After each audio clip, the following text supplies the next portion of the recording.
Olá, neste vídeo nós vamos abordar a classificação da calvície, seja masculina quanto feminina. Muitos pacientes nos perguntam, mas existe calvície feminina? Sim, existe, só que na clínica ela é diferente da masculina. Então, como que acontece no homem? Normalmente a calvície inicia-se após a adolescência, né, ao redor ali dos 18 anos de idade. Existem alguns casos um pouco mais precoces, mas mais raro, né?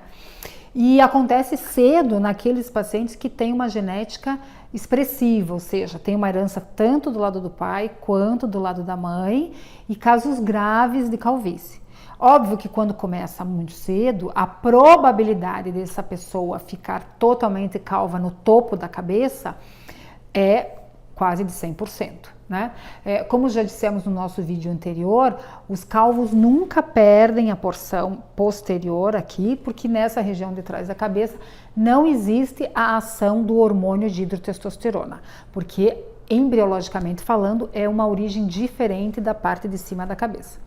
Então, dentro aqui da classificação, que é a mais conhecida, que a gente chama de Norwood, nós observamos que inicia-se o grau 2 com leves entradas, que vai evoluir para o grau 3 com entradas maiores. Nesse caso, a pessoa pode apresentar uma rarefação também no vértex, ou seja, começa com entradas e leve rarefação na coroa, evoluindo por um grau 4, ou seja, uma coroa bem mais aberta, entradas também maiores, ainda com uma ponte aqui no meio de cabelo espessa, grossa.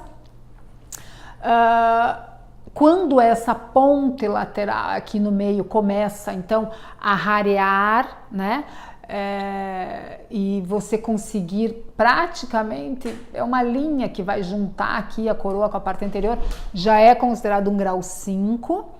E quando todo o topo da cabeça é, digamos, acometido, rareado, com bem pouquinho cabelo, até a parte da coroa posterior, nós consideramos grau 6. E o grau 7 é aquele couro cabeludo bem liso, sem nada de fio e só com aquela ferradura de cabelo posterior. Existe dentro dessa classificação o grau A, que a gente chama, que tem o 3A, o 4A e o 5A. O que é esse tipo de classificação? É quando a perda não se faz através de uma entrada, como se fosse um M aumentado, e sim é uma perda frontal inteira, vai perdendo a linha da frente toda para trás, né, como no grau 3, o grau 4 praticamente pega aqui, digamos que uns 3, 4 dedos dessa região anterior, mas essa parte posterior é bem densa, né? E o grau 5, aí digamos que a coroa ela ainda existe numa densidade relativamente boa, mas quase assim, toda a metade da cabeça para a região anterior é praticamente vazia, ok? E aí pergunta-se, e as mulheres? Bom, as mulheres elas possuem um hormônio que nós chamamos de, uma enzima que nós chamamos de aromatase. O que essa enzima faz? Ela converte o hormônio masculino em hormônio feminino. Então ela vai converter a testosterona circulante em estradiol. O que isso significa na clínica? Que as mulheres elas não perdem a linha anterior dos cabelos. Elas vão ficando rala no topo da cabeça. Então você não vai ver mulher com entradas como nos homens, a não ser quando que ela tenha uma doença chamada hirsutismo, que é o quê? Que é excesso de hormônio masculino.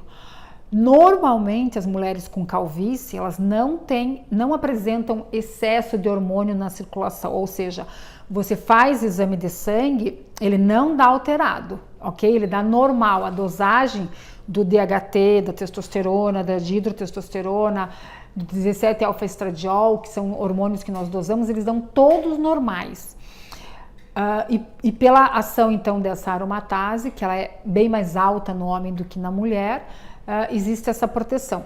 E aí a classificação da calvície feminina, assim, a mais conhecida é a de Ludwig, onde ele mostra 3 graus de rarefação no topo da cabeça, mas depois Olsen e Sabin observaram apresentações clínicas distintas, ou seja, Olsen observou que bem aqui nessa região anterior começa essa rarefação e faz um sinal que nós chamamos de árvore de Natal, a base sendo aqui bem próximo da linha de implantação dos cabelos e a pontinha da árvore quase chegando na coroa. Então é como se abrisse num sentido assim a rarefação do cabelo das mulheres.